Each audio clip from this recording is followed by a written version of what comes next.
Kevin Stefanski, the new coach of Cleveland, said about Baker Mayfield. He said he's all ball. He's totally focused. Baker Mayfield and Kevin Stefanski now very focused, no nonsense. This is the Baker, I think, that can succeed to certain levels in the NFL. I do think they're going to be a winning football team this year. I think they have a tremendous offensive personnel, though some injuries in camp. And so I thought, what 10 players or 10 people in the NFL, to me, have the most pressure this year? Who's got the most pressure in the NFL? So here's my top 10 facing the most pressure this year. Here we go. I would say Cam Newton, not a ton, but he is a star, and he had no market for him when he was on the market. There was no market for him. His former coach didn't take him. They took Kyle Allen. He's lost his last 8 starts. There are people that thought it was just injuries, why his mechanics went down, but there was a little bit of a stigma around Cam. Can't take criticism well, not a winning quarterback. This is important. Now, I think the personnel he has around him is nothing, but I do think there's some pressure for him to be a good leader, to show he's coachable, and by the way, to stay healthy, because he's been dinged up a lot. A lot of eyes on Cam. Tom Brady, I think there's more pressure on Brady. First of all, he had his worst completion percentage year in 7 years. And Mike Evans and Chris Godwin and all these tight ends, this is a stacked offense. Now, I'm not saying they can go 8-8, but he has got to look good, because Tom didn't look good last year, and this offensive roster is absurdly talented. So I think even more than Cam, I think Tom Brady, to prove his critics wrong, because there's a lot of people on this network that are like, he's shot, it's over. I don't think it is. I thought Eli Manning was shot. I don't think Brady's shot, but there are a lot of people out there, people I respect, saying he's not the same dude. A lot of pressure on Tom. Ben Roethlisberger. Okay, this is a guy that historically, we know this. He doesn't work out hard in the offseason. Russell Wilson does. Brady does. Ben can be kind of like dad in the offseason. I'm going to hang out, go to the lake, go to this and that.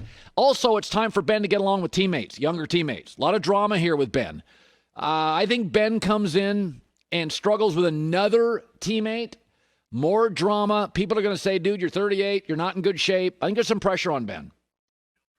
Jimmy Garoppolo, I think he has to win back the trust of his coach, because I think his coach took the football out of his arm in the playoffs.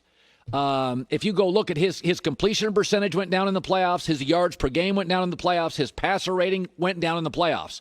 So what that tells me is they were not building offenses around him. The coaching staff had questions about Jimmy G. So there's some pressure in the building. There were also the Brady trade rumors. There's pressure on Jimmy in the building. Does Kyle trust you in big spots? Right now, I'm not sure he does. Pete Carroll. Your offensive line now is a joke. Your defenses are in the toilet. So now, you can no longer say, hey, Pete's got the defense fixed. No, it's bad. Defensive line is ranked worst in the NFL. And the offense, for years, everybody now analytically is going, God, the offense is like 1988. There's some pressure on Pete now. Pete's got all the power there. He controls the draft. He controls the personnel. And the personnel in the O&D lines is garbage. It's garbage. So this Jamal Adams trade better work. Aaron Rodgers. Now, less pressure this morning now that we hear Jordan Love is terrible at practice. But let's be honest about Aaron Rodgers. His completion percentage has declined in each of the last 3 years. He has worn out some teammates. The McCarthy thing, story's out now. It wasn't all Mike McCarthy. Aaron's still talented, but he's got to stay healthy. He's got to get along with his coach. He's got to make this thing work. He doesn't have to help Jordan Love. That part I think is unfair. You can't ask him to worry about the evolution of Jordan Love.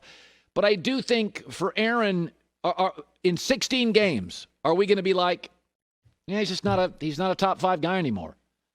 Too prickly, not the same guy. A lot of people, a lot of stories in The Athletic recently. Secret sauce is gone. Some pressure on him. Dak Prescott, I think that's obvious. He got a new coaching staff. It's a lot of economic pressure. Is Dak going to get the massive offer? It really is more, because we know he's a good guy. We know he's a good leader. We know he's capable. We know he can get to the playoffs. I don't think he has to have a playoff run. But does Mike McCarthy go, okay, this is my guy for 5 years. Jerry, sign him to a fat contract. It's a kind of economic pressure for Dak Prescott. Derek Carr. I like him way more than his coach does. I think he's very talented. I think he's Tony Romo. Not quite as athletic, but Tony Romo. But let's be honest here. He has a losing record in 5 of 6 seasons. He's getting a reputation as won't let go of the football, will not let it rip, and Gruden likes quarterbacks who let it rip. So they brought in Marcus Mariota for a reason, to put pressure on Derek Carr. It's real. Adam Gase. Can you get along with one star? They didn't get along with Jamal Adams. Didn't get along with his defensive coordinator. It's not Sam Darnold. Folks, people like Sam Darnold. Everybody in the room likes Sam Darnold. Joe Douglas, the GM, did not hire Adam Gase. Joe Douglas, I know Joe Douglas. He loves Sam Darnold. Players love Sam Darnold. Owner likes Sam Darnold. Fans like Sam Darnold. Adam Gase got to win. He doesn't get along with anybody. And I got news for you. You got to, it may not be the NBA, but you got to get along with some of your stars. Like one. Baker Mayfield. I've been saying this now for a year. Everybody's finally saying Cleveland's talent is absurd. Folks, I can make an argument after Kansas City. They may have the best offensive talent. Tackles, receivers, running backs, tight ends. There is way too much talent here. Baker's got to win at least 9 games. I'm not asking to win 12. I'm not asking to win the division. Baker's got to get his act together. This is a stacked offense. Both tackles and their center, and they have a guard. They have 4 legit offensive linemen, 2-star receivers, 2 good tight ends, 2 good running backs, and this coaching staff is not going to put up with any nonsense.